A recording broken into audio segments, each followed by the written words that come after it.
Peace. Good evening. Hope you guys are having a wonderful day. As always, I am Behold, aka Certified Player of Brooklyn, coming at you with a rare live stream. The Mets are off today, so I figured, what the hell, get on here and chop it up with the. With the YouTube peoples, with the community in general, to talk about geopolitics, politics at large. And honestly, to see if anybody wants to back and forth on these things, as far as having regular conversations, not emotionally charged, shooting off the bit. Don't know what you're talking about. Conversations, no, just regular standard. If I don't know something, I don't know it. If you don't know something, just because you're emotional doesn't mean you know more, or doesn't mean that you're more invested. But anybody can come up, pull up, and conversate. But you do got to show your grill in the early portion of it. I don't know why if hide chat. Why would I hide the chat? Um, and I want to cover a lot of these stories too. I mean, because if you guys aren't aware, like the news in general, or the regular mainstream media, if you will, like they don't cover a lot of the stuff that's happening right now. And there's a large chunk of this country and the world in general that are pretty much guided by like hate of Trump, and they won't look for news stories unless it has stories like hating on Trump in essence. And I'm not doing this in defense of Trump. I didn't vote for Trump in 2024. I didn't vote for anybody in 2024. But I do have eyes, and I have endured 4 years or more of just the regular large mass of people that are really uninformed but have a really strong opinion on stuff. And a lot of times they have a really strong opinion on these things. In this case, Trump, or in this case, like politics in this country, because they're guided by emotions by and large, and that emotion in this case is hate or being a hater. But like I said, I mean, like I have a lot of friends, in a personal life. I'm from Brooklyn, New York City, through and through. I live in New Jersey now, but it's not like I live in like my friends in Brooklyn are MAGA and whatnot. Even though a lot of them did vote for Trump in 2024, because of the migration problem or the immigration problem that New York City's having. A lot of them weren't going to vote for Trump probably 3 or 4 months prior to the election. A lot of them changed their vote last minute in sense, or like weren't real Trump people, so to say. But like me, I mean, they have eyes and they started noticing things maybe a little bit later than when I started realizing. I started realizing stuff prior to leaving New York City. But a lot of people started coming late to the party, or like really weren't informed as to what was happening up until it really hit them in the face. So in the case of New York City, my city, or Brooklyn, New York City, all over New York City, we had the same issue in terms of a mass wave of military-age men from lands unknown, mostly from Venezuela, that were in New York City and basically in the way. To put it lightly, a lot of these people were just in the way.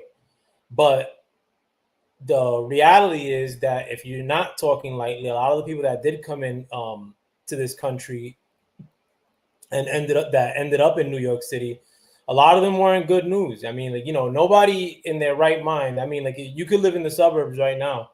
I live in the suburbs myself, but I don't care if you're a bleeding heart liberal. When your suburb per se gets overtaken by a different group, a lot of times you're not going to be all too accepting, particularly if that group is taken away from your comfort. And that's like using the suburb as an example. I mean, like, I really can't even envision like that migration wave hitting the suburbs of New York City.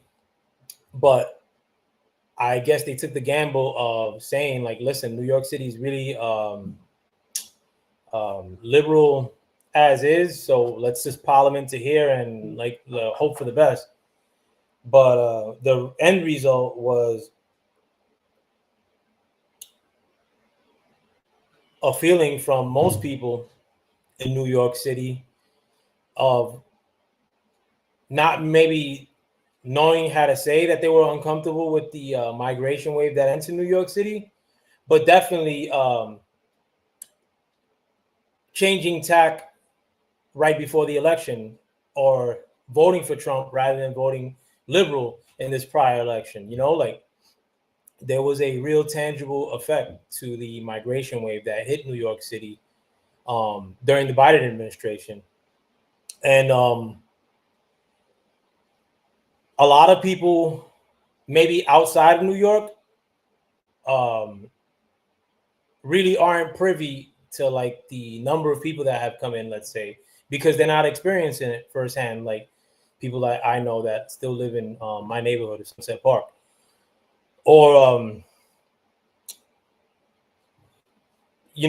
but a lot of people really don't know what's happening a lot of times because the media, in large part, if they're not really hitting you in the head with the story,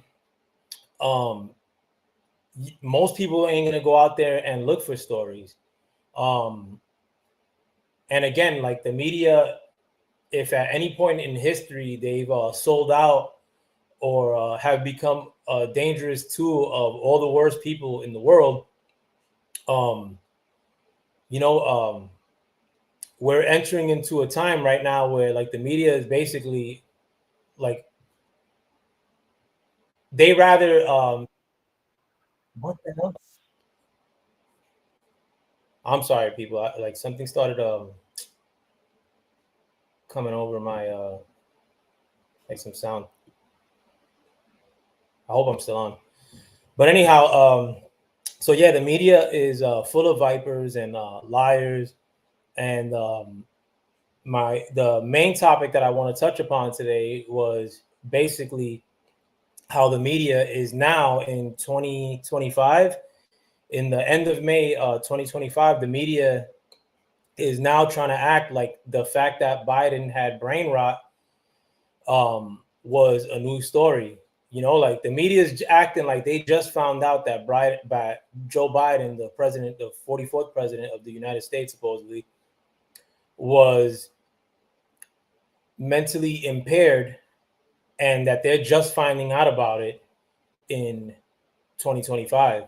Now, of course, you're gonna get some Johnny come dummies like, you know, that, oh, I knew the whole time, you know, oh, like I don't like neither side. Yeah, but you know, the fact that Joe Biden was in such a mental state these past couple years was extremely dangerous because of the byproducts of what happened during the Joe Biden administration. I mean, like the mass migration that entered into this nation of the United States happened under the Joe Biden presidency. And if you look at the mechanisms of how that went down, as far as lawmaking goes, or rescinding laws, Joe Biden got rid of 3 executive orders that Trump put in place on day one, which the most important of them was the Remain in Mexico policy. And Joe Biden basically granted blanket amnesty to all like immigrants that came in through the southern border without vetting them, without seeing whether they were really fleeing a nation that they were being persecuted, like without seeing who these people are or whether they had ill intentions, without seeing whether they were really asylum seekers, which is a point that I want to bring up later as far as asylum seekers, in which you see the liberal media now losing their hair over 59 South Africans that came into the country that were really seeking asylum, and not making a peep of the fact that Biden, with the stroke of a pen, allowed for a mass wave of migration that outdoes the recent South African migrants that entered this country by hundreds of thousands. I mean, if you're mad about 59 people entering the country, like the liberal media is acting like right now, or as if like the liberal media is instructing people to be angry about issues like they always do. This is one that they had their teeth in last week regarding the South African refugees that entered into the country, which were in 59 total, like 59 people. I mean, like it's not a lot of people, but a lot of liberals or the liberal media try to frame it in a sense of, oh, well, if you don't like these asylum seekers, why you shouldn't like these other asylum seekers on the basis of the color of their skin, like the South African farmers that were fleeing their country and seeking asylum in the U.S. happened to be of white descent. But the media made a big deal about it with dismissing the fact that when we had people spilling into the country, mind you, on the heels and during a COVID crisis that was happening all over the world, and where, oh, you have to stay in your house. You can't leave your house without a mask, like otherwise you're being unsafe. Medical this, medical that, trust the science. I mean, I don't see the science if you're trying to keep a nation healthy and not spread some sort of foreign disease. I don't see the logic in allowing a wave of people, millions, 20 million by some estimation, to enter the nation without vetting them for anything, whether they were criminals, whether they were sick. Pardon me.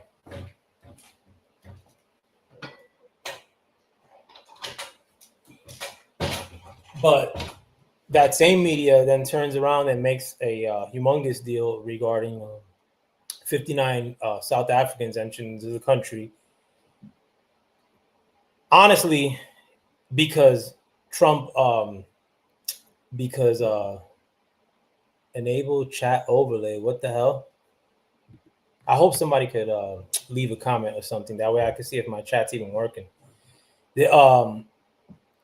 But I'm only saying that, not that I'm expecting my chat to pop off, because it never does. But there's my StreamYard's asking me like to try to upgrade shit, and that's not going down. 1 second, let me just make sure.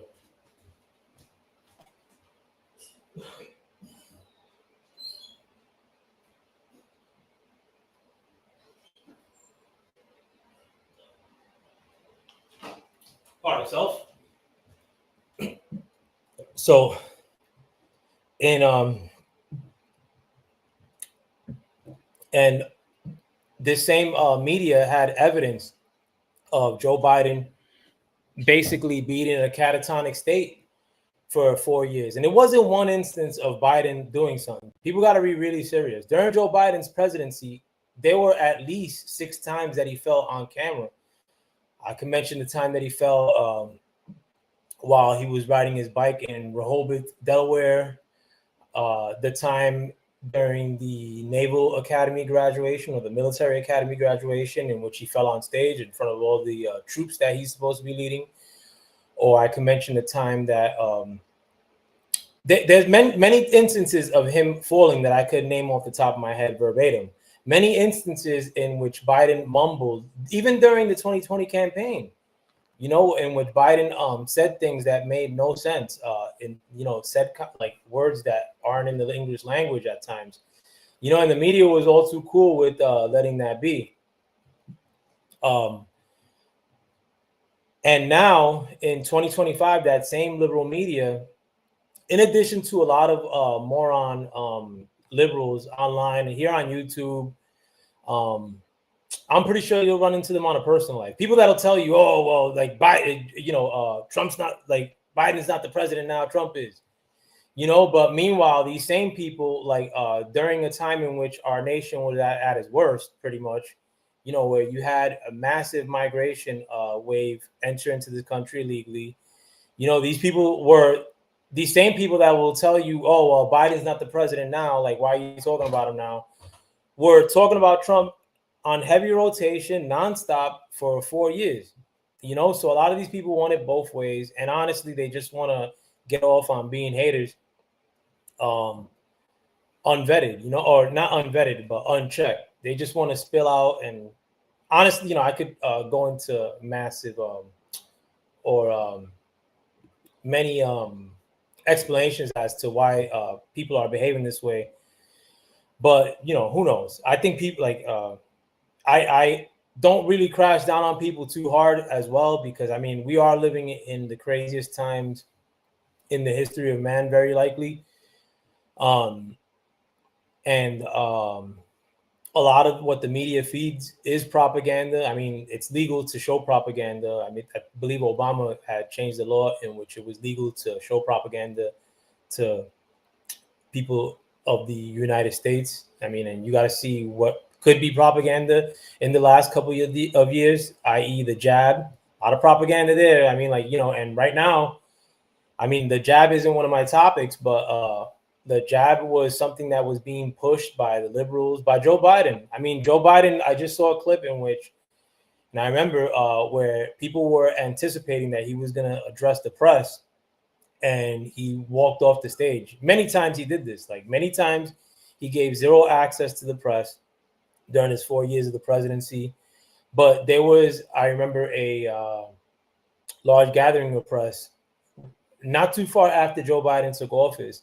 And something may have happened, and I think a lot of people anticipated that Joe Biden was going to address the press, because he had been a no-show basically for most of his presidency, and this is early on.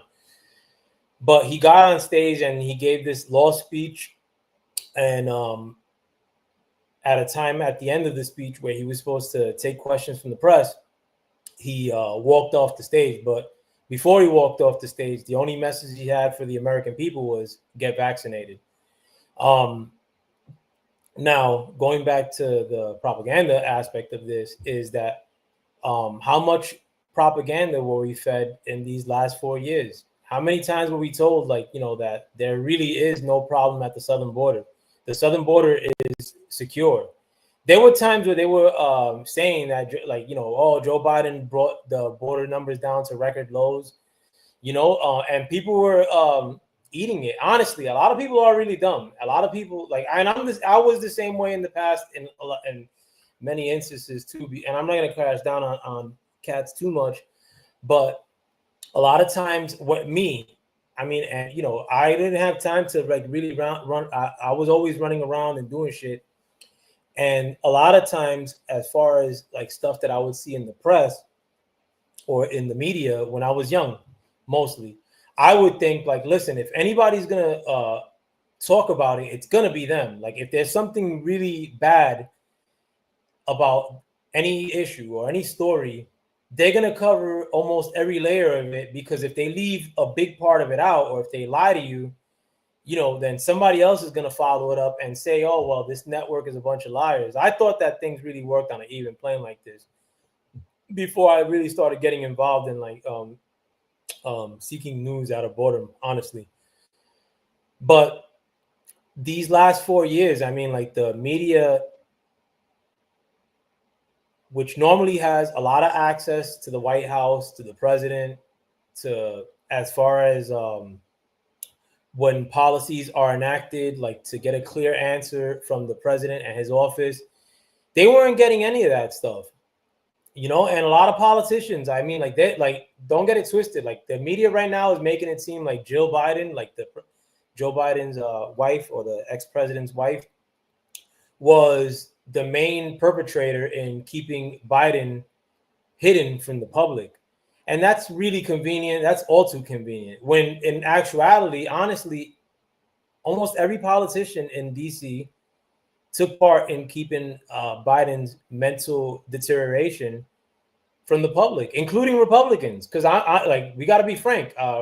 Senator Johnson, the Congressman Johnson, or the Speaker of the House, whatever his name is, he, as the opposition leader, or as the being in charge of Congress, should have been having meetings at least every month with Joe Biden. I mean, like, this is commonplace. I mean, like, whether you're the opposition, like the head of House usually meets up with the president. And if they were telling him, well, the president's not available for you to talk to today, like, come back next month, and that happens more than a month or two, I mean, how is that not national news? How is he not telling every news publication in the that he could get a hold on of, hey, listen, like, this is something that's really standard, where the head of Congress meets with the president to see in which direction he's heading but he's not meeting with me.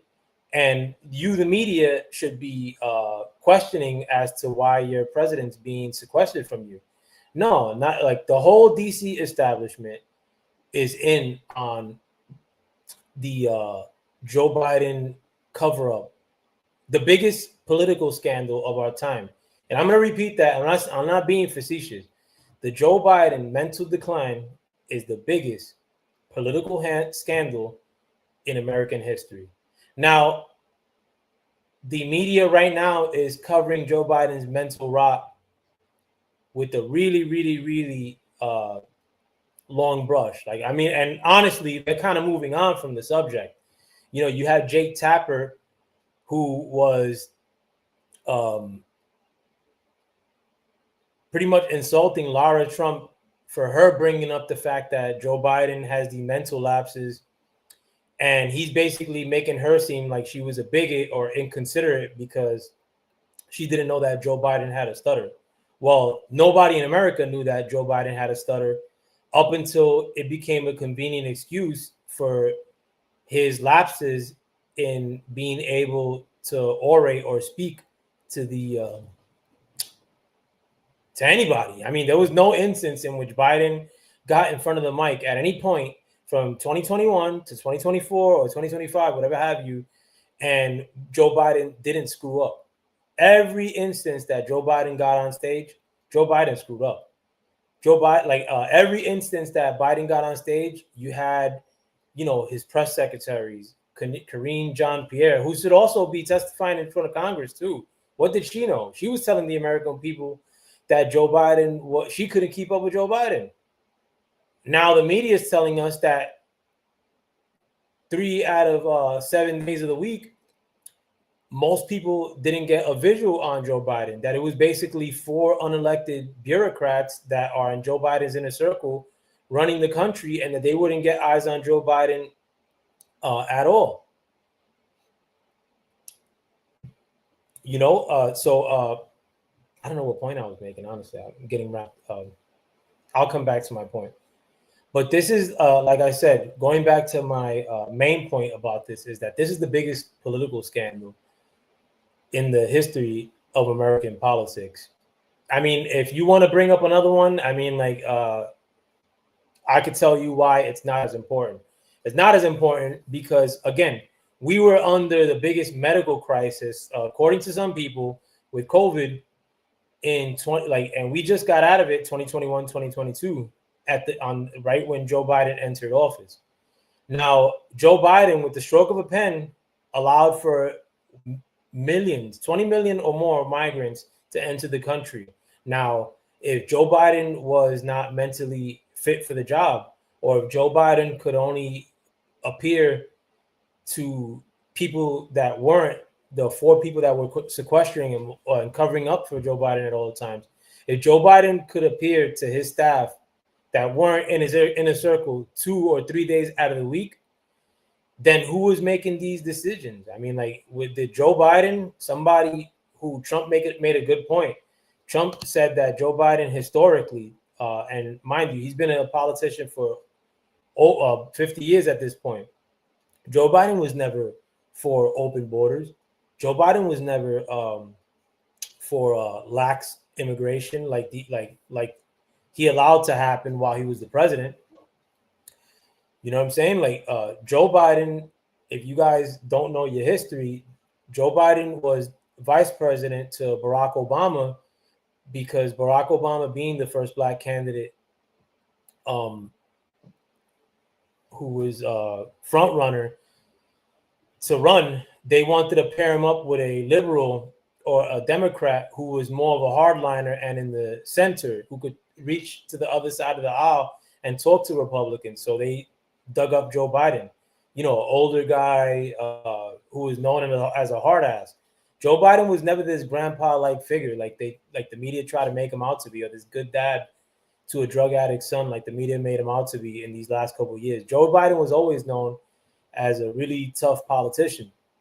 And they paired him up with somebody who, like, a lot of people would look at as like this liberal, like, you know, black candidate, Obama, they paired him up with Joe Biden to kind of get the liberal stench off him, if you will, to put it bluntly.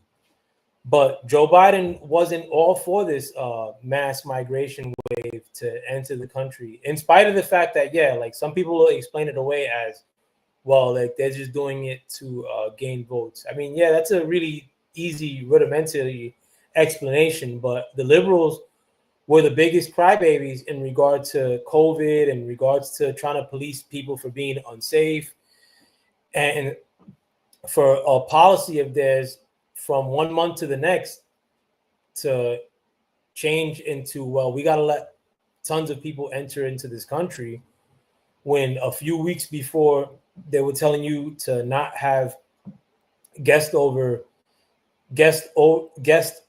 to your house because you were being inconsiderate and thinking for you only for yourself. You could be a super spreader of disease. Meanwhile, we let all these people who are extremely sick at times, some of them came straight out of jails, like the ones that have by and large entered New York. A lot of them are criminals. A lot of these people are young, fit, they don't work, they don't do shit. I mean, like, they're basically eating whatever Joe Biden was throwing in their direction, or whatever the city of New York or these other sanctuary cities were allocating for these people who aren't citizens of the country. They were setting aside these big budgets for them. And right now, I think like we're at a real turning point, in a sense, in this country, is because all this shit's coming out. I mean, honestly, this is a slow roll to reality. A lot of people are catching on really, really slow. A lot of people are just getting the inclination that maybe that jab that they were recommending to me wasn't safe and effective, or maybe that jab that they lied about at every turn, because they told you at first that all you had to do is take is one. Then they started making it into like you got to take boosters. Where yesterday, Senator Johnson, Ron Johnson, released a report of the VAERS incidents that were happening, or the VAERS reports, or the number, which are basically the numbers of bad reactions to the vaccine that were coming out, and how a lot of people were being unalived after they took it, a day or two after they took it. A lot of bad instances a day or two after they took it, and how a lot of that data was being brushed away by people in power, if you will. So, I mean, and this is just one of many instances. I mean, a lot of this migration wave, if they I don't know, like New York seems to still be overloaded with migrants. Like, I mean, especially my neighborhood. But when these migrants, I mean, they're all over the country, but a lot of people are starting to realize the sheer horror of what has happened in these last 4 years at a real slow pace, and mind you, going back to Biden, you got to remember, Biden's campaign was run out of his basement. Biden wasn't making appearances in 2020 to run a political campaign. His campaign was basically throwing up a video here and there, having a bunch of liberals do these cringy concerts during the lockdown. But yet with that, Biden was able to receive the most votes in the history of American elections. Now, think of that, if you will, for a moment. Biden wasn't popular while he was the president. Biden wasn't popular at any point. Did you ever see a Biden sign anywhere? Be honest. At any point, you hear any people giving rousing endorsements of Biden while he was the president, if they weren't liberal media? Be frank. Come on. And a lot of people now, granted, very slowly, are coming to the realization that a lot of the stuff that we're being told about everything is a straight up lie. It's a straight up lie. And the fact that Joe Biden had his mental condition in the way it was, how dangerous are these people? How dangerous are liberals to give you a candidate to engineer for Joe Biden to become president, not once, but they were considering running him a second time. How dangerous are liberals when you consider that they were willing to run out Joe Biden a second time, knowing Joe Biden's mental condition? How dangerous is liberal media not reporting on any of this stuff up until Trump takes office? Trump's been in office more than 100 days already, almost 4 months probably. And right now is when the liberal media chooses to report that during Joe Biden's presidency, Joe Biden wasn't all there mentally. So who was signing these executive orders for Joe Biden? We got to ask ourselves, what would have happened if there was a real escalation and the nuclear the nuclear button had to be pressed for America? Was Joe Biden going to press it? Somebody who's not mentally there, somebody who has to be guided for a simple walk? Were one of Joe Biden's staffers, who God knows who they are, were one of them going to press the nuclear button and launch us into World War III or into a demise of the downfall of civilization? Who was really at the wheel during these last 4 years? Really got to ask yourself. And honestly, you really got to stop being such a hot dog choker and look at these things from a perspective of, but what about Trump? And that's what a lot of cats do. I mean, I have a lot of cats that I know from YouTube that are on that whataboutism extremely hard. And then if you bring up Biden, they'll be like, oh, so now there's no win. Like, they just want to win a debate. I ask most people now, most people, they just want to tell you how you're wrong, or they just want to tell you how play a game of semantics. Oh, well, it's not that big of a deal. So I really don't have a lot of time to, in my old age now, get into these semantic debates, if you will. But I really do hope, though, more than anything, that people start questioning everything. I mean, you don't got to believe me. Don't believe me. Go out there and look for every news media source that you can, especially the ones that are not of America. The American media is lying to you at every turn. Fox, too. Fox is the biggest BS network, or one of the bigger BS networks, just as bad as CNN and MSNBC and ABC. Fox is right up there as far as lying to you just as much. Fox. How was Fox not covering the fact that they couldn't access Biden all these years? How is Fox not covering the fact that Joe Biden, a candidate who was brain dead, according to this book that just came out, Joe Biden is having mental issues since 2015. So how is it that Fox News not looking at things very suspiciously, like I was? And I'm a Puerto Rican dude from Brooklyn, with a 9th grade education. I realized that when I passed the election polling stations in 2020, there weren't a ton of people there, and a lot of the people there were wearing hats the same color as my hat, but with a political affiliation in the front. And this is here in Jersey. Yet somehow Joe Biden received the most votes of all time.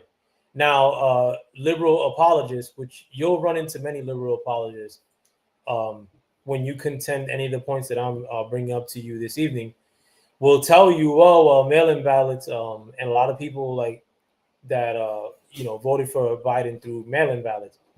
That's bullshit.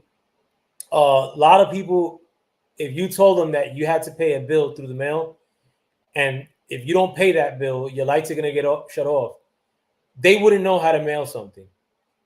It could be a free mail-in thing, and they wouldn't know how to mail it. Now, the voting form was a little bit, it's not, a novice will know how to do it, but the average American, 1 or 2 out of 10 are going to fill it out erroneously. again, you never had these mail-in ballots ever be a factor up until 2020. The year that it's introduced, a candidate who has no mental presence while they have him right in front of them during his limited campaigning. He had bigoted statements in the past, like when he was pressing Clarence to become a Supreme Court judge. A lot of the stuff that Joe Biden was saying was extremely racist. Somebody who came up with the Joe Biden crime bill, which was probably the worst thing as far as the crack era to happen to minorities in this country, minority men particularly. You know, it locked up more people than any other legislation in this country. A candidate of that ilk who doesn't really have any redeeming policies that he put forward, other than the fact that he had run alongside Obama for 8 years. Now, Obama lost popularity from his first term to his second term. So I don't know how there's any sort of carryover effect for a Joe Biden to get the most votes in the history of American voting. That's just me. That's just me. Because if you guys don't know, the election in 2020, according to everybody, was above the board. It was a straight up domination on the part of Joe Biden. And Joe Biden in 2020 received almost a third of all votes. I mean, of all, like almost a third of all the American populace voted for Joe Biden in 2020. Now, I don't believe that. I mean, I believe that there was definitely some funkiness that happened. Yet, this topic, in addition to, you know, my stance on the jabs, were topics that you couldn't even cover on this platform. You still really can't. I mean, like my numbers, I'm pretty sure get squashed because of the tinge in which my political affiliation goes. It's not like I'm some MAGA dude, like, you know, I'm a Puerto Rican dude who was liberal his whole life. And if your affiliation happens to change on this platform, I mean, your numbers will get squashed. You'll get censored on this platform. I mean, at least pre-Biden and during the Biden administration. I mean, censorship was at an all-time high. The media was self-censoring by not covering Joe Biden's mental decline. So, I mean, censorship is something right now that's baked into the cake. I mean, the media right now is still censoring. I mean, like they're trying to act like, oh, well, Trump didn't stop the war, and that's the big story, you know, today, Thursday, the May 29th, whatever it is. You know, like the fact that it's been pretty much proven by a member of the slime media, Jake Tapper, somebody who was playing defense for Joe Biden for 4 years, now comes around and writes a book, The Original Sin, which, I mean, and Jake Tapper yesterday in an interview said that this could be a bigger political scandal than Watergate. Watergate wasn't a big scandal compared to this. Watergate was peanuts. Honestly, Nixon should not have stepped down because of Watergate.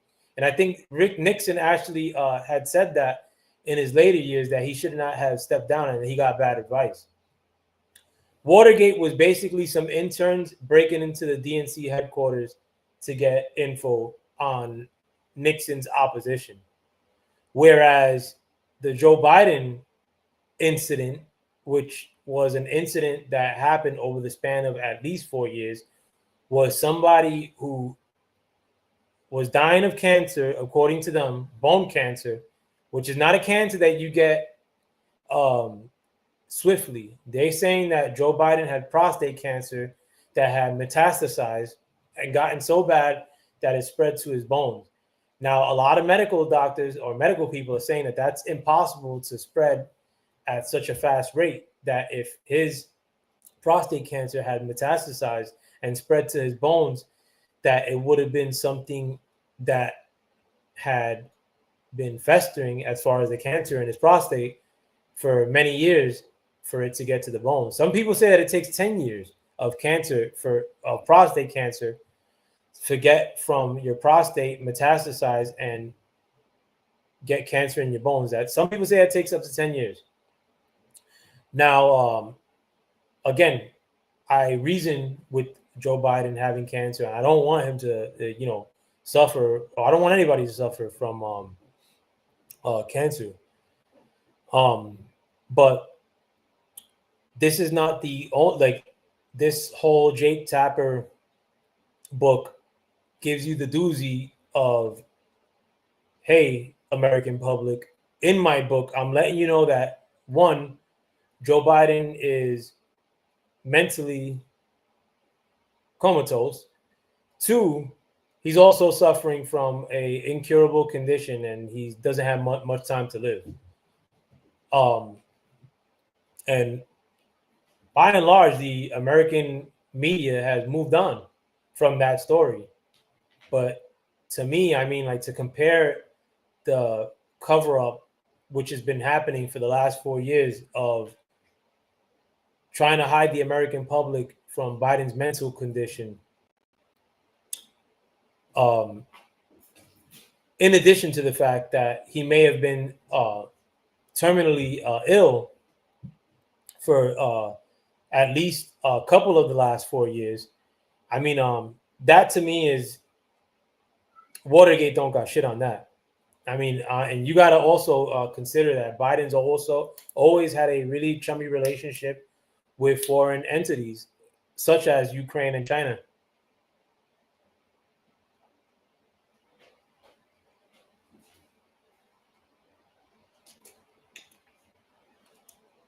Joe Biden's also had a reputation of being politically a mischievous person as far as looking out for his own pockets and his family's pockets. Joe Biden is a politician who has been known to enrich himself off politics for his career. Now, if Joe Biden had shady dealings with foreign entities in the past, or Joe Biden wasn't hip mentally, how many of these foreign entities had pretty much legitimate blackmail over the sitting president? And factor in what we now know in that Joe Biden wasn't there mentally.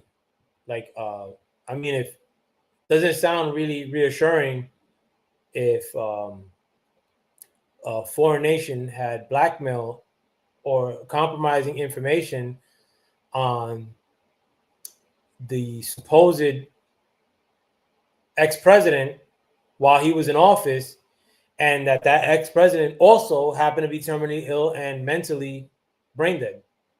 Not a good look. I mean, it's something I'm going to come back to. I mean, more and more and more. I mean, a lot of times I'm not really popular in many panels. You have emotional scrubs that'll overtalk me most of the places I go when it comes to talking politics, and that, I guess, that's baked into the cake. But I'm going to try to make an effort of really giving gas to this story as much as I could. I mean, this story is not going to end here. I mean, you're going to see congressional. I hope if there is a legit justice in this country, you're going to have to see a wave of congressional hearings. All the pardons that Joe Biden signed off on before he left office, including Fauci, Mayorkas, and all these Karine Jean-Pierre and his other press secretary, all these people, all those pardons should be investigated extremely thoroughly. And if they were assigned an auto pen, should be rejected just on that basis. But at the very minimum, we got to pull these people in front of Congress and get their testimony, their written testimony. Hunter Biden should be in front of Congress yesterday. And if you don't want to discuss what he was pardoned for, Make him discuss the family business. I mean, like people know that Biden Inc.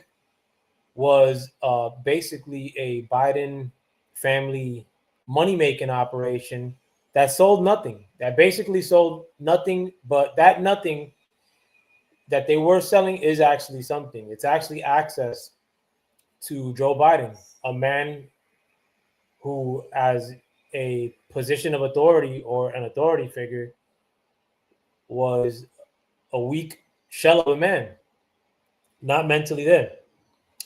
Let me go to my second topic. I wish you guys commented. Like, I hope that it's not a setting that I.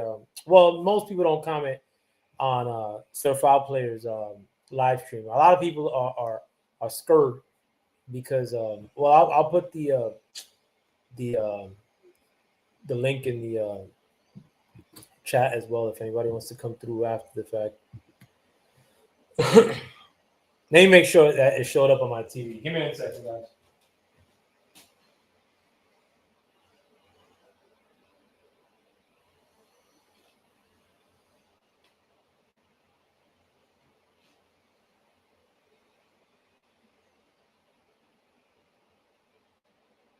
Yeah, so let me just put that comment in one more time to see if it pops up on the chat.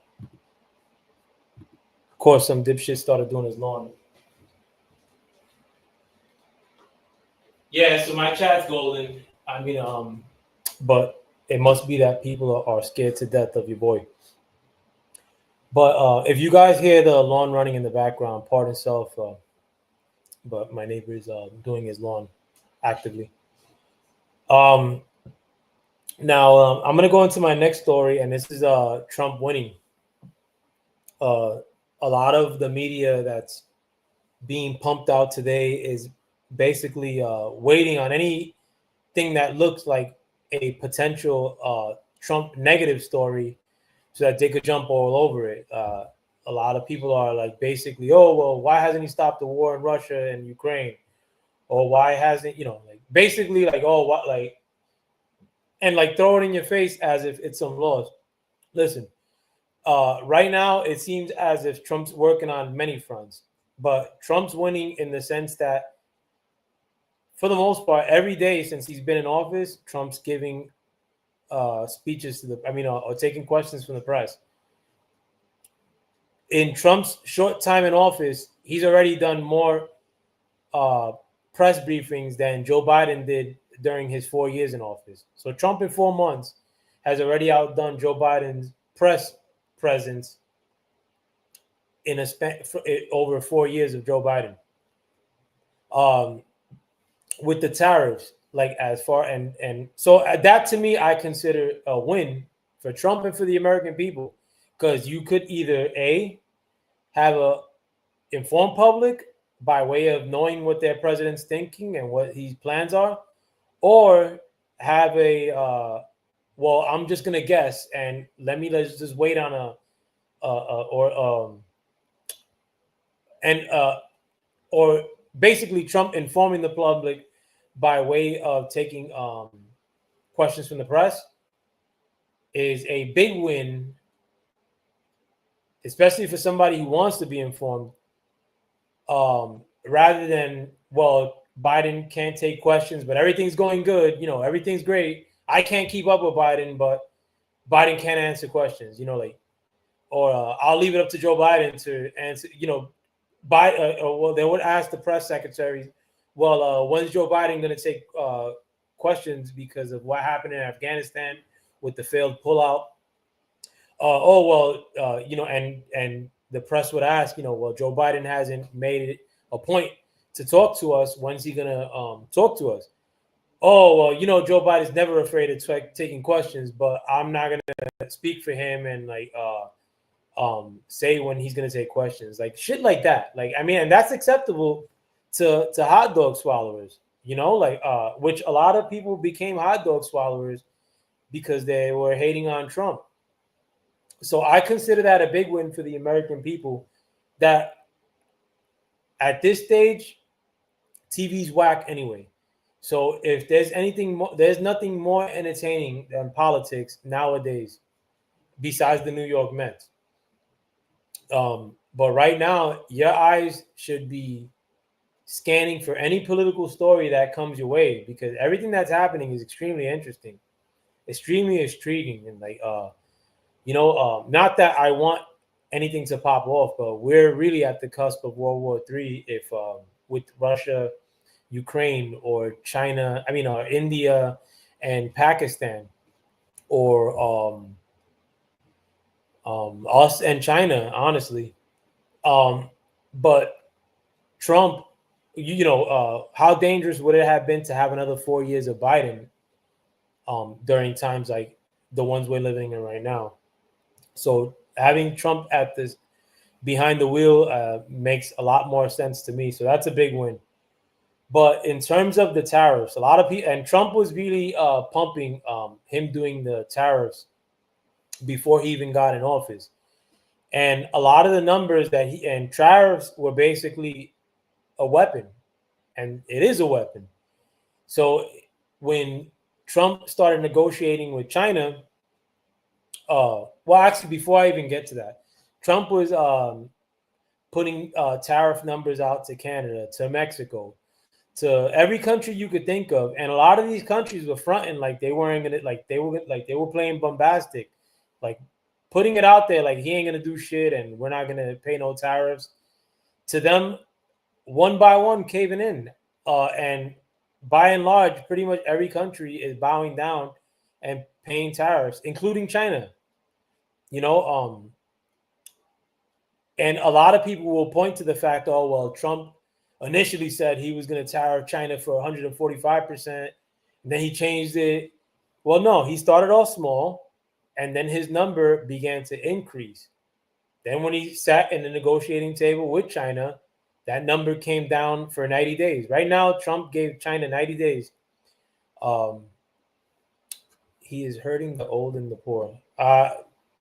As far as Trump goes, do tell. And again, like my link is down. As long as you don't get emotional and over talk, anybody's welcome to come through. But as far as he is hurting the old and the poor, listen, I'm from a poor neighborhood, Sunset Park, Brooklyn.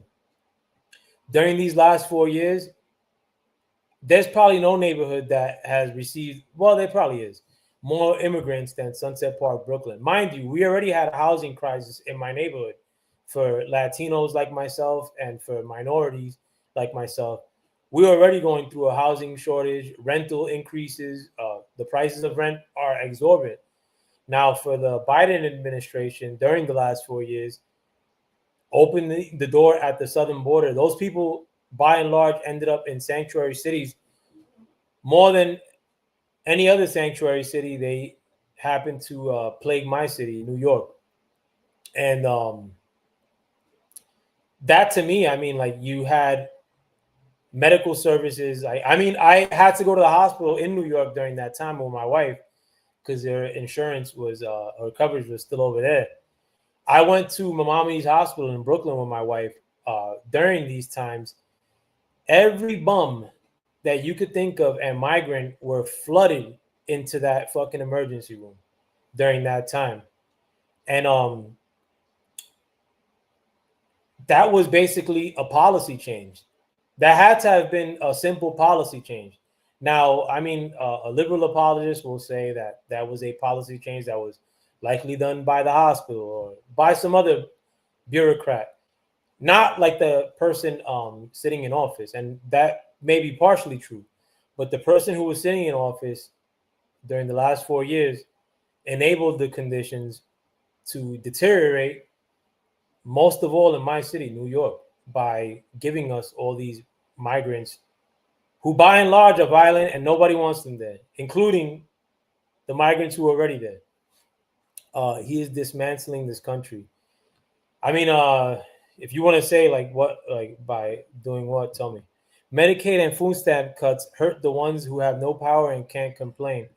Well, we haven't seen what those cuts have been of yet. A lot of people are making a stink regarding the cuts that the big beautiful bill is proposing, but those cuts haven't been put into place. But what I will tell you is that Medicaid is a system that has been utilized by really bad actors to cheat this country out of money. Now, I'm not saying that some illegal immigrant that's hurt or something going to a hospital and getting medical care and him not paying it is cheating the country. Anybody who's hurt or sick deserves medical care. But if you're flooding the country with new people and they also have to get medical care, that's a problem, because in a city like New York City, medical care is a very limited operation. And if a policy um, floods that system, then I have a problem with it. I'll notice. See, a lot of liberals don't want you to notice stuff that's happening right in front of your face, but I try to make I try to make an emphasis of noticing as much as I could. It doesn't help or him or his rich crony. If it doesn't help him or his rich cronies, forget it. I mean, I hear that a lot, but you'd have to give me some examples. But also illustrate what impoverished communities that Biden was helping during his 4 years. And again, look, I'm going to put the link out. You're welcome to come through. I'm not saying like that if you don't come through that you're not allowed to speak. No, you could speak from the comments too. And thank you for Mr. Anti-Trump as well, or Anti-Trump AF, for coming through. Regardless whether you agree with me or not, I rather have conversations rather than I plant my flag here and you plant your flag there. Like it's not that kind of party. I'm not no MAGA dude either. I was more liberal than most of the people in the late 90s, in the 2000s. I was very butthurt by the stop and frisk policy that they put into play in New York City, my city, where they would basically manhandle you and search you at a cop's discretion, and I was being affected by this, not as a New York City teenager. I was being affected by this as a older man with a career. I've been frisked in the later portion of my life, and that's never cool. You know what I'm saying? But I was extremely liberal up until maybe 2018. So I mean, let's see. Because of Musk Doge cuts, several multi-state outbreaks of salmonella infections have been reported in the United States. I mean, you'd have to again indicate what cuts specifically, or what cuts did they make? Not specifically, but what cuts did they make which enabled a salmonella outbreak? Because I mean, I really haven't heard of a salmonella outbreak, or products being pulled in mass. I mean, again, I live in a conclave here in the Garden State of New Jersey in 2025. I haven't seen anything of any stories of that ilk, and I do try to keep in tune as much as I could. Nobody should be in this country illegally. I agree with you. That's one thing we could agree on. He is running this country like one of his casinos. He will bankrupt it. Well, as far as that, and I've heard that point made in the past. Right now, the country, for all intents and purposes, is bankrupt. Our GDP has surpassed our debt during the Biden presidency. Actually, I think our debt is past 36 trillion today, and the GDP that we could scrounge up is maybe, in the best of cases, under 35 trillion. I mean, don't quote me on those numbers exactly. So in essence, during the Biden administration, I mean, mind you, Trump was also a money printer, just like Biden was. But Biden threw his money at these pet projects and Ukraine, basically, whereas Trump threw his money into resurrecting the banks, basically. I mean, and I don't agree with either one. But I think that Biden's money leaving the country into the one of the most corrupt countries in the world, in Ukraine, and this is not me saying that. I think Wall Street Journal had reported that Ukraine was the most corrupt country in Europe prior to this war breaking out. But you can thank the auditors for bringing that up to light. And well, actually, let me go back to your bankrupt point. But right now, for all intents and purposes, the country is bankrupt. So my choices as to who could shepherd the country into the future are either any politician, you can name them. And going back to my point, every politician, Republican and Democrat, didn't make much of a stink about what we're just finding out in May 2025, in that Joe Biden was mentally in a comatose for all intents and purposes. So I don't trust any politician, with the exception of the outsider. And going back to the point of the country being bankrupt, Trump has claimed bankruptcy many times with his businesses. It is true. But most businesses, or many businesses, claim bankruptcy. Many people claim bankruptcy and come back and do really well. So I think that Trump's experiences, as far as picking himself up from his bootstraps to reestablishing himself after a bankruptcy, would be a benefit for him while he's the presidency, rather than any other politician who, A, I don't trust, or B, will subscribe to the notion of putting someone as bad as Joe Biden in the seat. Joe Biden is the worst president in the history of this country. Make no mistake about this. You can thank the auditors for bringing that up to light and enforcing out constitutional amendments. Just let me know what you're talking about. I don't know. They have fired the Inspector General who in charge of. Oh, I see. You're talking about the salmonella outbreak. That makes sense. I'd have to see the story. I mean, but if you had to tell me, all right, who's going to be in charge of every aspect of our country, including food safety, what you name it, whether you could either have Biden or Trump, I'm going to take Biden all day. Whether you could have Biden or Kamala, I'm going to take Biden. I mean, Trump or Kamala, I take Trump, over most of these people, honestly. And it's not because I'm some maggot, a lot of liberals are very coarse with their wording of things. Like, no, I'm a regular dude. Trust me, my friends. Like, I was in clubs,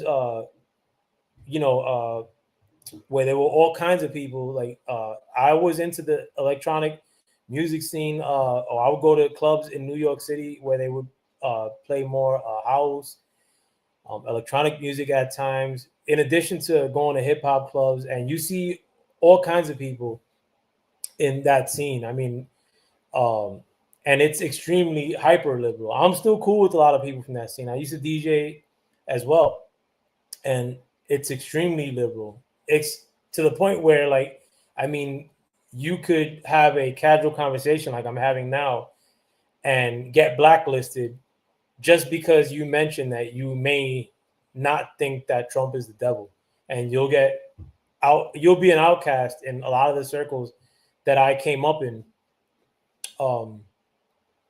But I see things for what they are now. And I grew up in the most liberal of all cities in New York, got a liberal education. Liberals, basically, this is my stance on how liberals are and how conservatives are. Liberals and conservatives, neither one of them like minorities. I'm cool with that. I don't need people to like me being a minority. But liberals are conservatives. If you pull yourself up and you make money, basically, you can eat at their table. And I'm with that because I would like to make money. I don't need to eat at anybody's table, but I'm cool with making money and for people not bothering myself or my kids.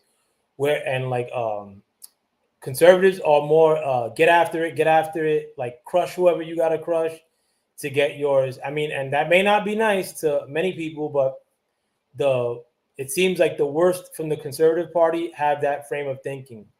Like, if we don't necessarily got to build with minorities, we won't, because they don't have money in most cases. Or if we have to do everything about acquiring stuff, we're with that. Whereas liberals, I grew up around some of the richest liberals. I mean, in the city where the richest liberals um, ran the city. I mean, you had every judge that my friends was being sentenced by were liberal judges. I mean, if you look at their voting records, they were all liberal judges. And these people weren't showing mercy to minority criminals up until 4 or 5 years ago, maybe. But liberals' mind state is, whereas conservatives are whatever you like, just go get yours and like stay out of our way and you're okay. Liberals think in terms of minorities, we'll care for you, fellow minority, but don't do much thinking for yourself. We'll do the hard thinking for you. And if you happen to disagree with the liberal, whether you're a minority or not, I mean, they'll just frame it as you're one of those kind of minorities. Or, there's too much identity politics with the liberals. And I've just had it, honestly. Let's see. Sorry, I can't listen to anybody who defends Trump. I mean, that's fine.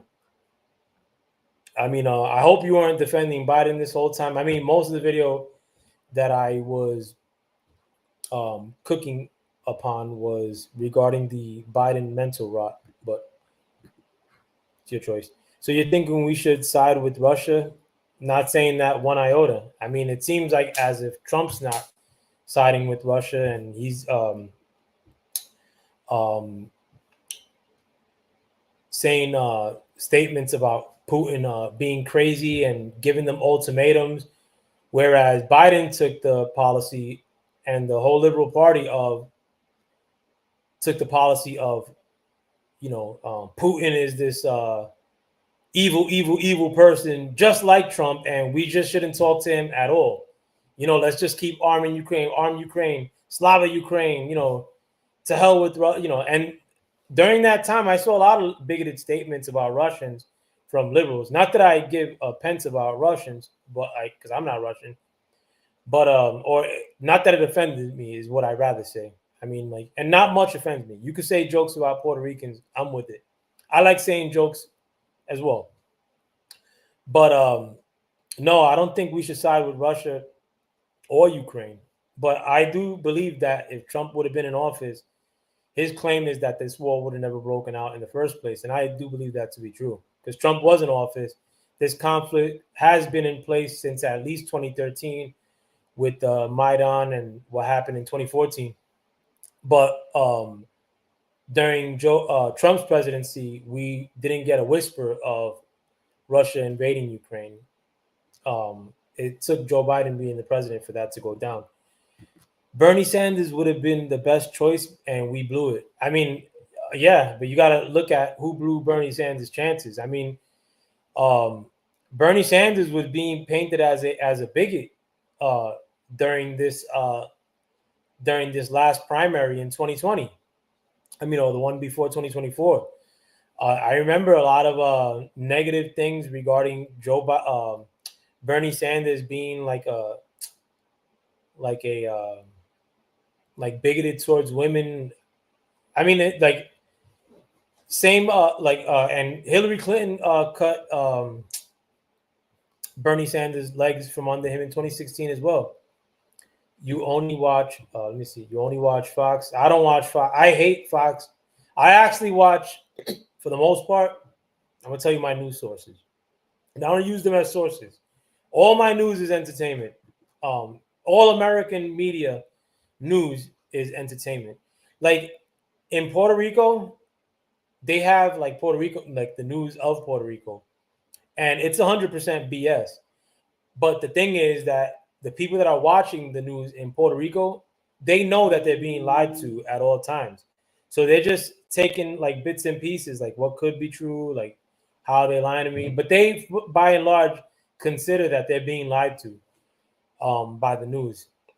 And that's how I look at things too. I consider that all American media is actively lying to me. But I listen to more liberal media, to be frank, just because I'd rather be entertained more. I'd rather see what trying to game they're trying to push, like, now and maybe down the line.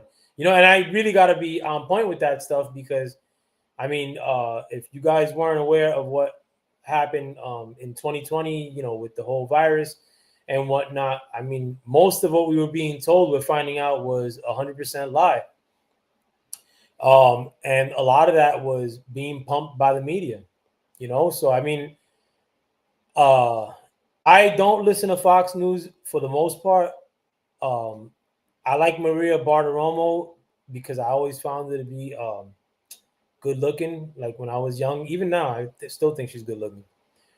And she's kind of on point, even though she has a big muzzle and she can't really go in. I don't trust Fox News neither.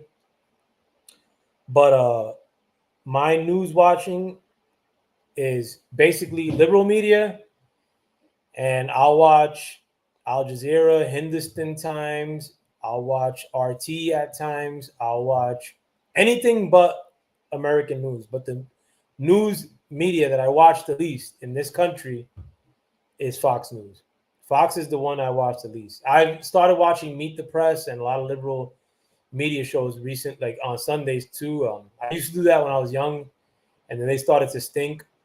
They're even worse now.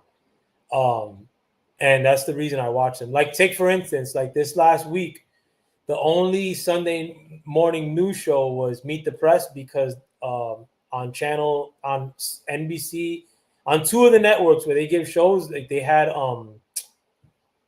like Indy car racing and some other car racing stuff that was on instead of those shows. So like those shows weren't on their regularly scheduled times, and they only had one of those. Like Meet the Press, I believe, was the only show running.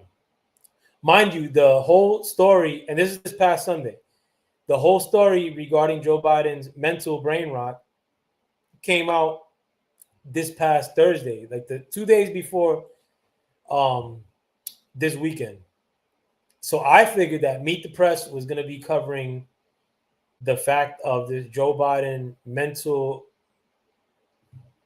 comatose status that he was in these past 4 years, and the cover up that ensued by way of the media and by way of aides in the White House and you name it, unnamed bureaucrats. I thought that the one news show that was running on Sunday, the one of the three that was running on Sunday, was going to be covering that story without pause. Come to find out that they had a special news segment for an hour and a half regarding depression in teens.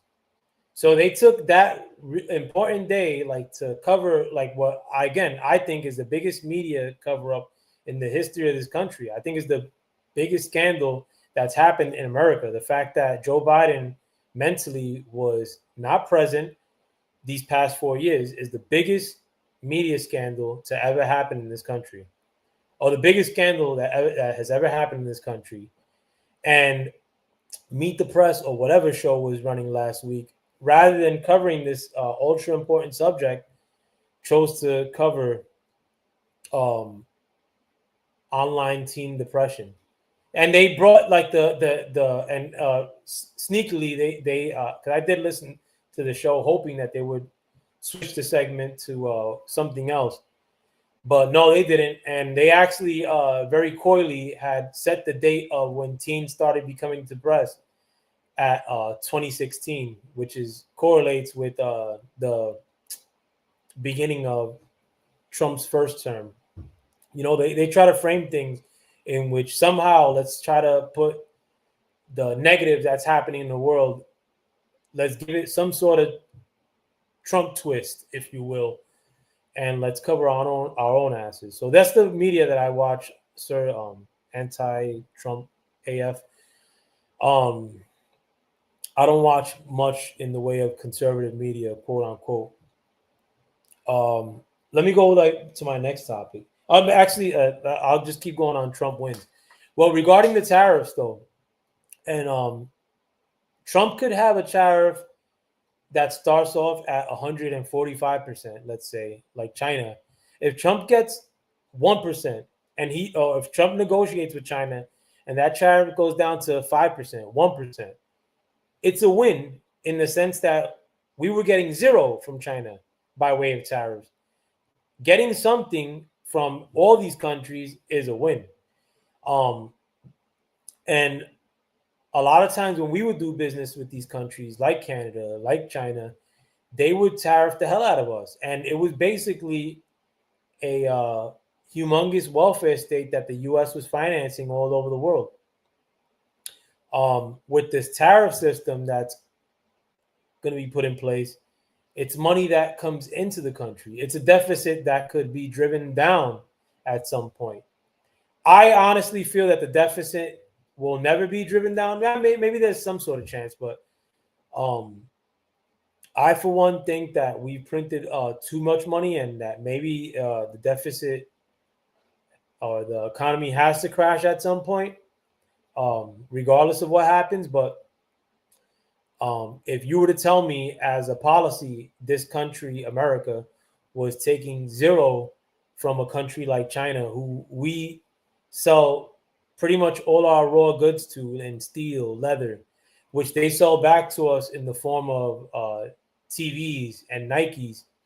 We don't really need TVs and Nikes so much, but China does need America.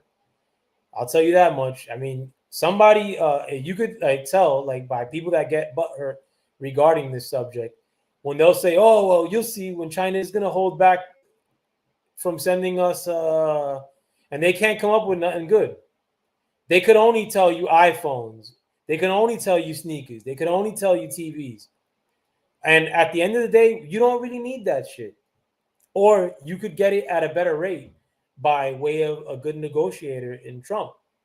I'd rather have a good negotiator rather than having to give China money by way of them tariffing us and us opening our markets to them while they shit on our markets, while they steal our intellectual property at every turn.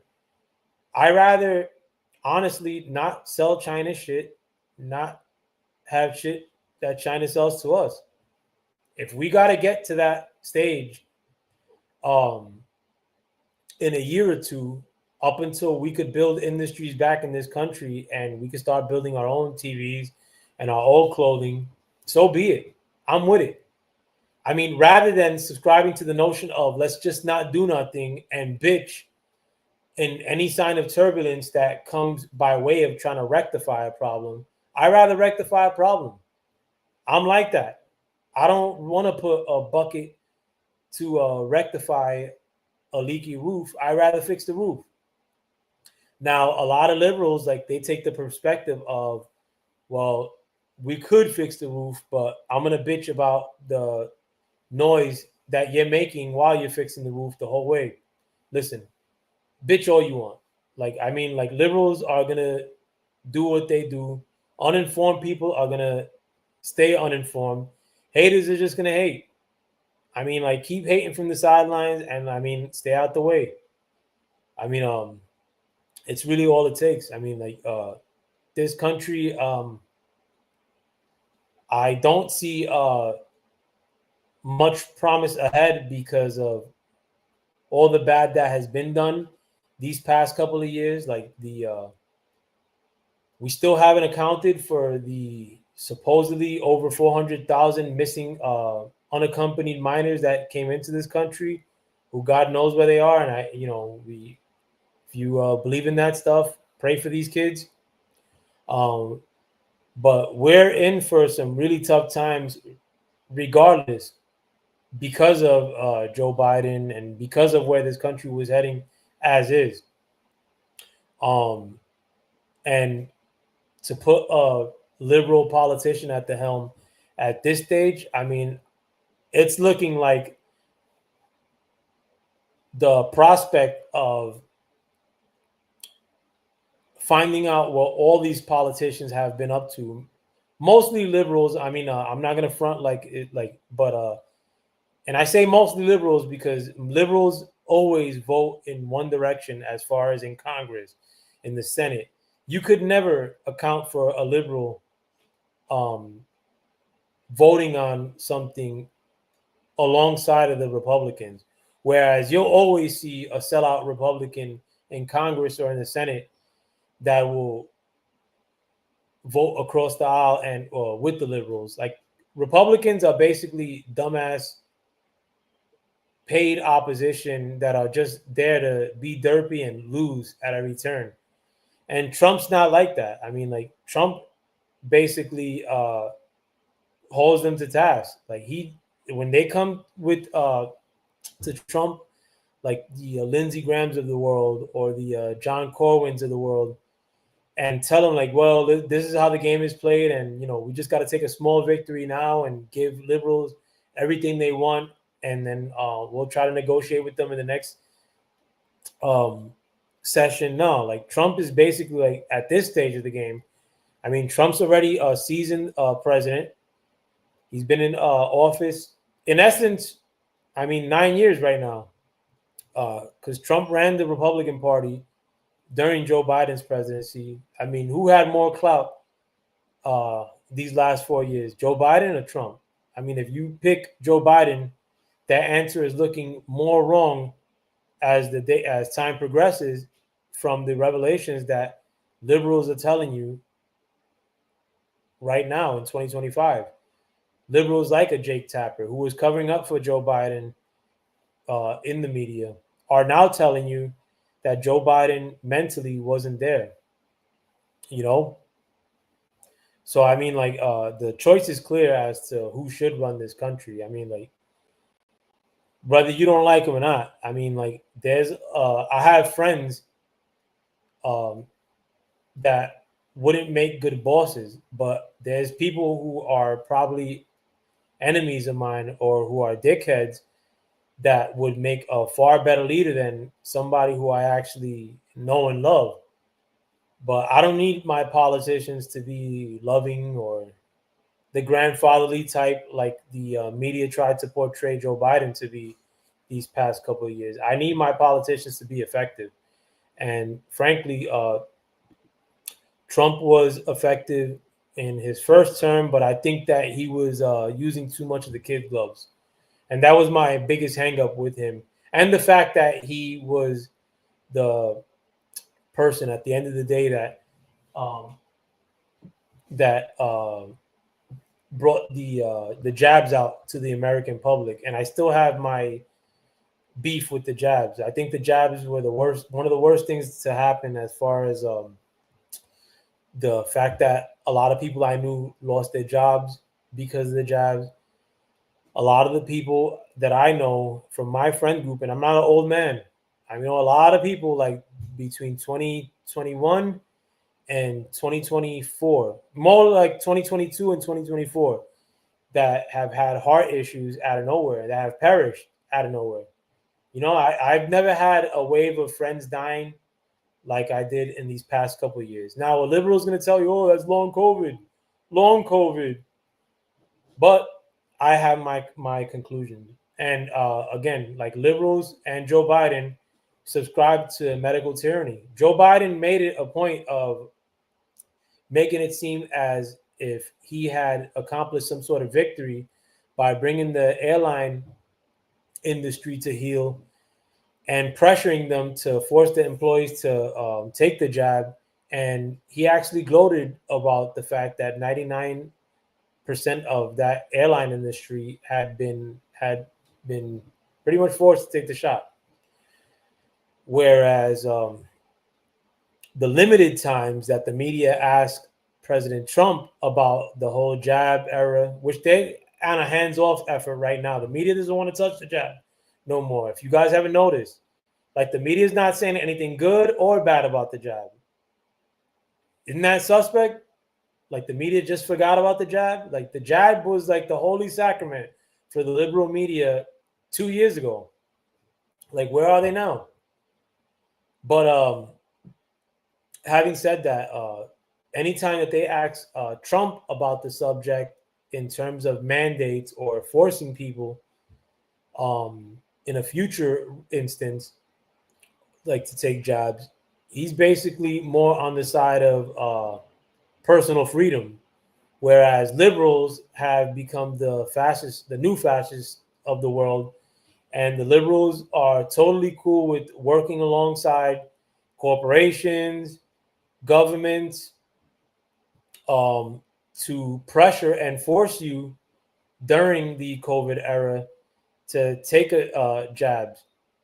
The liberals were totally cool with recommending people to be put into camps that weren't taking jabs. Liberals were totally cool with, like in Minnesota, where they had a hotline set up in the liberal state of Minnesota to snitch on people that were having gatherings during the COVID era. And that's something that I don't subscribe to. I mean, like, regardless of whether I hate or love a politician a lot, if they have things that work for me, I'll mess with them. If they're in my pockets or trying to hurt me by some other measure, then I'm gonna notice. Liberals don't want you to notice. And I mean, again, liberals want to paint like minorities are under a state of distress while living in the racist United States.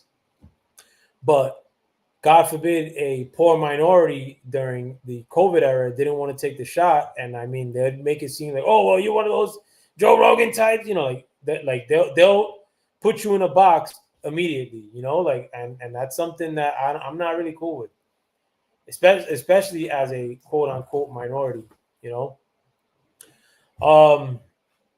Let me go to my South. Damn, I've been here for an hour and 20 minutes. I'm actually proud. Let me go to my South Africa point.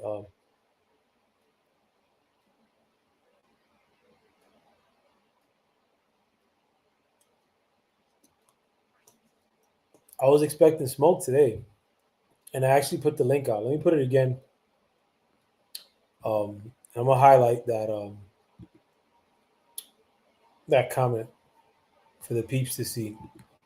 But again, my last topic is regarding the situation in South Africa and how it relates to Trump. As far as the South Africa and the stories of trouble that South African white farmers were going through, I had been hearing about this for a couple of years. Now, just because I heard about it doesn't mean that it was the biggest story in my life or that I was sounding the alarm, because quite frankly, South Africa's at a whole other continent. I could care less in most instances. But I was hearing these stories about the rhetoric that was happening in South Africa with this political party that was calling for the death of white farmers, like in chants and in stadiums, and that a lot of times white farmers were actually who the hell was that? Were being assaulted in some cases, like were being killed. Actually, recently, I believe there was another story. Sorry, I'm just being nosy. A lot of yuppie assholes are moving into this neighborhood. I don't like it.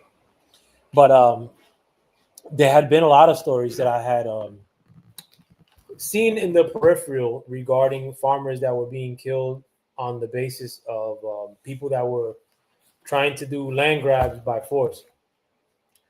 Now, I don't agree with that. I mean, like, because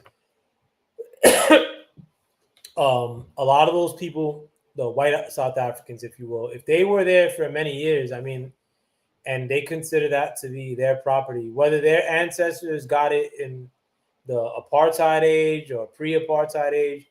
I mean, if you have people there for generations, I mean, like, they consider that their land. I mean, I would consider it their property as well. Now, a lot of liberals that may not agree with that, they're just going to bring up an emotional tangent to it, or, oh, well, they got that like by way of slavery or some bullshit that they don't even know about. Because they don't know any of these things. Like, oh, they'll tell you that people aren't getting killed. I know a little something about this subject, but I know most people don't know squat about this subject. Having said that, I think a lot of times Trump does things to bait the media into looking stupid, And that's one thing that the media certainly did in this instance, because the media, like I said earlier, they made a big stink of the fact that Trump had accepted 59 migrants into America who were seeking asylum. So the media, like the dumb dogs that they are, started going into rationalizing all this. Um, well, what's happening in South Africa to the white farmers isn't a genocide. Well, I mean, it may not be a genocide by some semantical debate that you want to have, uh, because it doesn't fit a straight up definition by someone's logic. But the main thing that was happening is that white South Africans, in the cases of these 59, were being told that they wanted to be pushed off their land or the houses that they own by the government, by way of pressuring them through the rhetoric that was being allowed in that country. So Trump said, you 59 people are okay to come into the country. The media though jumped on it and made it seem, well, like, Trump only wanted those those asylum seekers in, and didn't want the rest of these asylum seekers that came in through the southern border because they're brown, and these other asylum seekers who aren't even asylum seekers are white, and like Trump's racist. Well, 59 people divided by 20 million people, you'd get a number of over 350,000. So if you think that it was bad that Trump allowed 59 people into the country, in the southern border, 350,000 times more than 59, by which is 20 million, were allowed into the country. One. Two, the South Africans that came into this country, I mean, there were probably vetted, but I mean, you know who the fuck they are. Whereas God knows what was happening in the southern border. That was being covered from you. For all intents and purposes, from what was being even reported by liberal media, is that during the last 4 years, the cartel had total control of the border, where they were making money for bringing people into the border. They were charging people. They were kidnapping kids and selling them to God knows who during this time as well, which is something that they don't want to cover any longer. So to me, that those arguments or those comparisons weren't even on the same planet. But the liberal media could cave itself in. I mean, because the liberal media are just gonna screw themselves, like when you actually do see real reports of families that are being done in South Africa, of people that are being assaulted on the basis of the color of their skin. The liberal media, I mean, like, plays identity politics more than anything I've ever seen conservatives do. And I remember watching racist Bill O'Reilly conservative media, and where he would try to frame stories to make black people look shitty every chance he got. I mean, but the framing that's happening now, I mean, like, it's on another level. Hey, Ruby Red, thank you for coming through. Where is he winning? Illegally deporting immigrants? Because Biden already deported immigrants. There is no immigration crisis. Stop. Ruby Red, I'll go piecemeal. Where is he winning? I mentioned income from tariffs as a win, and putting a stop at the border, which is a point that you made up. I mean, what you brought up as well. Illegally deporting immigrants. Which ones is he deporting?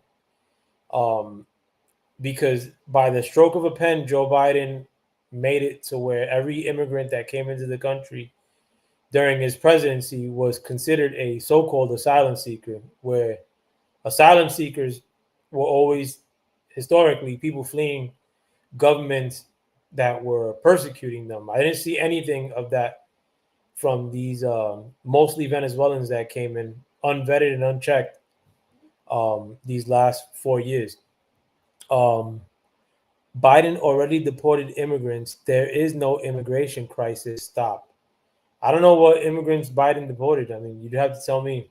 The only immigrants that I saw that Biden deported during his presidency were Cubans. I mean, and It's probably because Cuban Latins don't vote liberal. Sir, are you a felon like Rump? That's you descend high? No, I'm not a felon, sir. I'm actually a law-abiding, regular Puerto Rican man.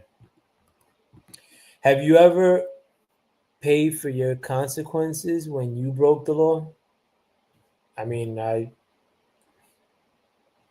don't know. I don't know. I don't know what point you're getting at. I don't break the law, but it sounds as if you're as if you just don't like. And Ruby Red, um, I'm assuming that you're a lady by the name Ruby, and if you're not, my apologies. But I'm gonna leave the link out.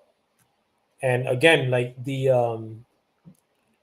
last part of my title was open debate, but and I always and by and large I allow people to come through and debate with me. But frankly, people don't want to smoke with Sir Foul Player of Brooklyn because no matter what, these debates largely turn into an emotional thing, and it's harder to run the emotional game with a quote unquote minority like myself because it's easy to somebody to peel off into victim Olympics, and I was probably a victim Olympics gold medalist in my past liberal lifetime when I was a bleeding heart liberal myself. Believe me, I was always riffing about the fact that I grew up in Section A and how better it could have been if I would have been born in the suburbs.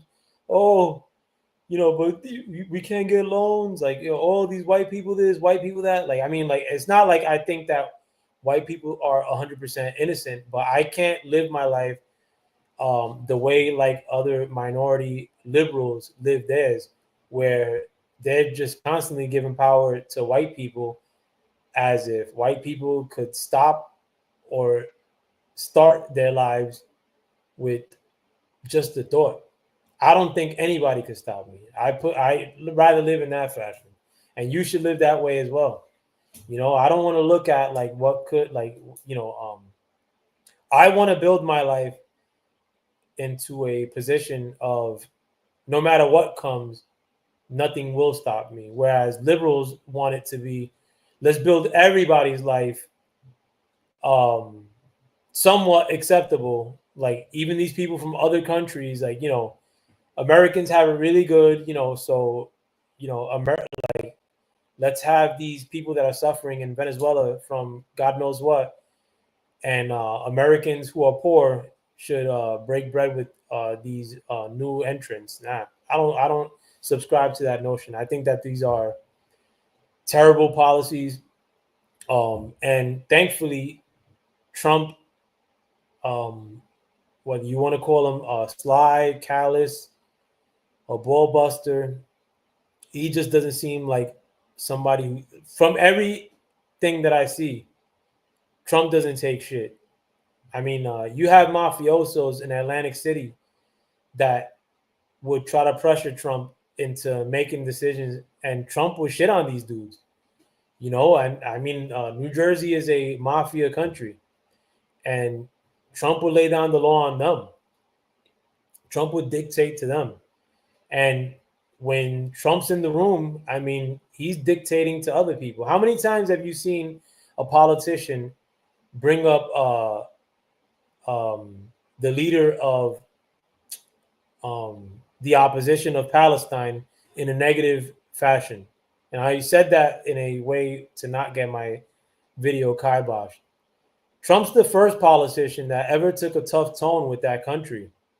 I mean, and he's doing it now. I mean, like when it's most necessary based on what's happening in Gaza. I mean, Biden didn't say squat like while this was happening. I mean, and how many you think Biden would have knuckled up to the leaders of China or Saudi Arabia? Biden had bad things to say about Saudi Arabia, and then went over there and begged them for gas, like to help our prices come down because of his bad decisions. Like, nah, I don't need that from the leadership of this country. I don't need the leadership of this country to be comatose like Joe Biden simply because I want to spike Trump or some other politician. No, I want the best people. I mean, if this whole if what comes out of you know the Trump presidency is a total 180 from the Democrats and they start thinking in populist ways or ways that are not going to cut my legs from under me and not play identity politics at every turn. If liberals go in and revert into thinking in a commonsensical way, I mean, I might vote liberal in the future. But right now, I mean, like, I'm not voting either way.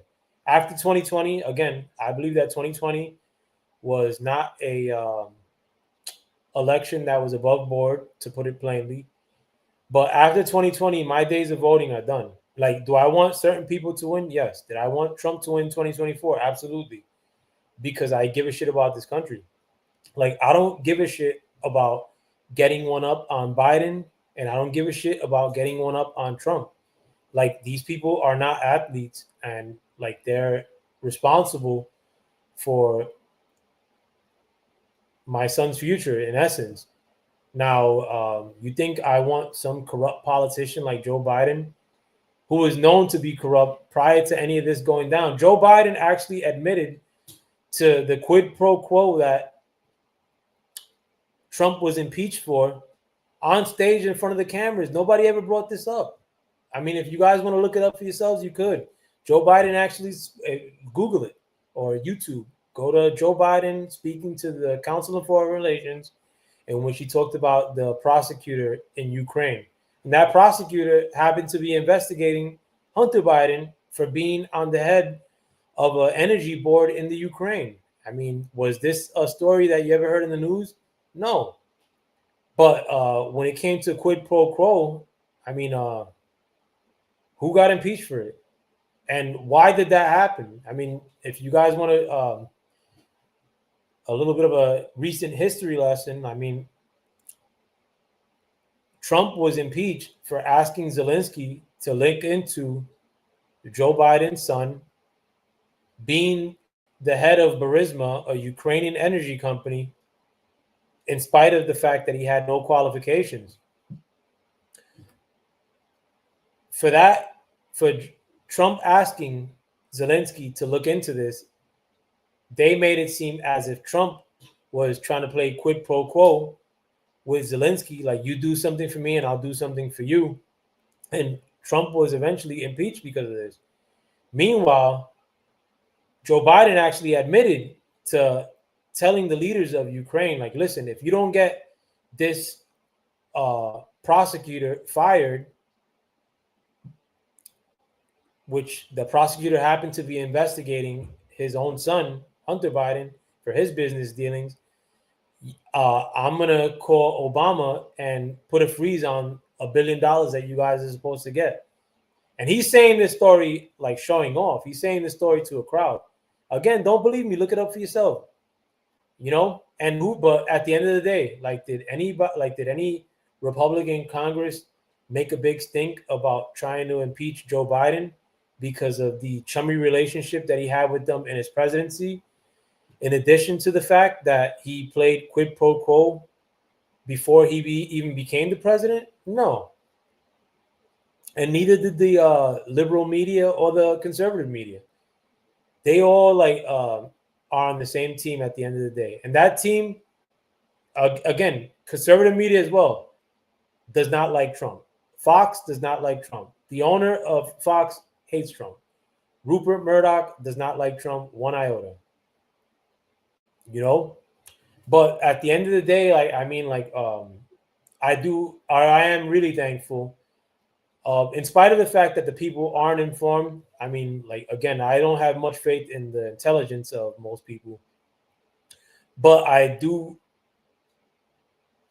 bask in the notion that regardless, the truth is being pumped out there little by little. Right now, we just found out that Joe Biden was, in fact, mentally shot. Right, right now, we're just finding out that the jab and COVID was all a bunch of BS too, and that the people were being forced into taking something that was destroying them, in essence, and that it was being underreported. You know, these are things that we're finding out little by little. Were we finding any of these things out in the Joe Biden presidency? No. The Joe Biden presidency was basically, let's keep Ukraine afloat, give all the money and weaponry to Ukraine that we could, uh, pay for all of Ukraine's services, because right now the American taxpayer, since this war kicked off, has been paying all the salaries for firefighters, nurses, you name it. All the public workers in Ukraine, and their salaries and their pensions are being paid out by the American dollar, of Americans' tax money, burning away in a corrupt country like Ukraine. But none of the coverage on any of these things that are affecting us now, whether that be the Ukraine-Russia conflict, what were you being told truthfully regarding that during the Biden presidency? Not a damn thing. It was basically change your profile into a blue and yellow profile page and make it seem like you love Ukraine. You know, what were you being told during the COVID era? Oh, well, Fauci's a saint, and you know, the jab is the holy sacrament, and only good could come of it. And thankfully, we're in a little bit more of an era of truth. I'm not saying that Trump is the harbinger of truth, but um, whether you like it or not, we are finding out good things regarding what's really happening in the world, and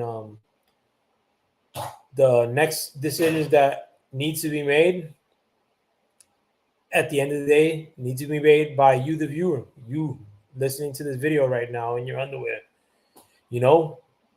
But I'm gonna close it down. I mean, I want to thank the people that did come through, in spite of the fact that you don't agree with me or not. Listen, the last part of my title was open debate.